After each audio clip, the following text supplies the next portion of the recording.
لگتے ہی وہ جنگل دہشت اور خوف کا گڑھ بن جاتا۔ گاؤں کے بزرگ اکثر کہا کرتے، اس جنگل میں وہ چیزیں رہتی ہیں جو انسان کی آنکھوں سے اوجھل ہیں، مگر گاؤں کے نوجوان اکثر ان باتوں کو مذاق سمجھتے۔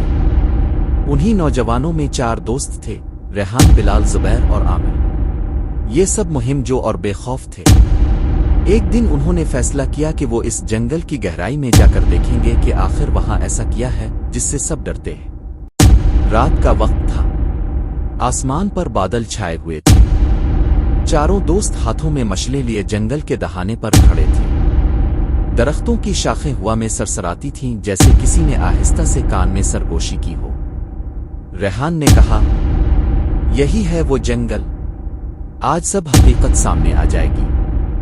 زبیر نے ہنس کر کہا، چلو پھر یہ سب ڈراونے قصے بس لوگوں کو ڈرانے کے لیے ہے۔ وہ سب آگے بڑھنے لگے۔ ہر قدم کے ساتھ اندھیرا اور گہرا ہوتا جا رہا تھا۔ چلتے چلتے وہ ایک پرانے سوکھے درخت کے پاس پہنچے۔ درخت پر خون جیسی لال نشانات بنے ہوئے تھے۔ بلال نے حیرت سے کہا، یہ کس نے بنایا ہوگا؟ ریحان نے قریب جا کر ہاتھ لگایا، نشان تازہ تھے۔ عامر نے گھبرا کر کہا، دوستو واپس چلیں، یہ ٹھیک جگہ نہیں لگتی۔ لیکن باقی تینوں نے اسے ٹال دیا۔ چند قدم آگے بڑھے ہی تھے کہ زبیر کو لگا جیسے کوئی ان کے پیچھے چل رہا ہو۔ اس نے موڑ کر دیکھا تو وہاں کچھ نہیں تھا۔ اچانک ایک سایہ ان سب کے سامنے سے گزر گیا۔ مشل کی روشنی لرزنے لگی۔ بلال نے کہا، یہ کیا تھا؟ ریحان بولا، ہو سکتا ہے کوئی جانور ہو، گھبراؤ مت۔ لیکن ان کے دل کی دھڑکن تیز ہو چکی تھی۔ وہ چلتے چلتے ایک چھوٹی سی بوسیدہ جھونپڑی تک پہنچے جو جنگل کے درمیان کھڑی تھی۔ جھونپڑی کے دروازے پر کائی جمی ہوئی تھی اور کھڑکی ٹوٹی ہوئی تھی۔ عامر نے کہا، یہ جھونپڑی کس کی ہے؟ یہاں تو کوئی رہتا نہیں۔ ریحان نے دروازہ دھکیلا۔ دروازہ چرچراتا ہوا کھل گیا۔ اندر اندھیرا تھا۔ جیسے ہی وہ اندر گئے اچانک ایک خوفناک چیخ سنائی دی۔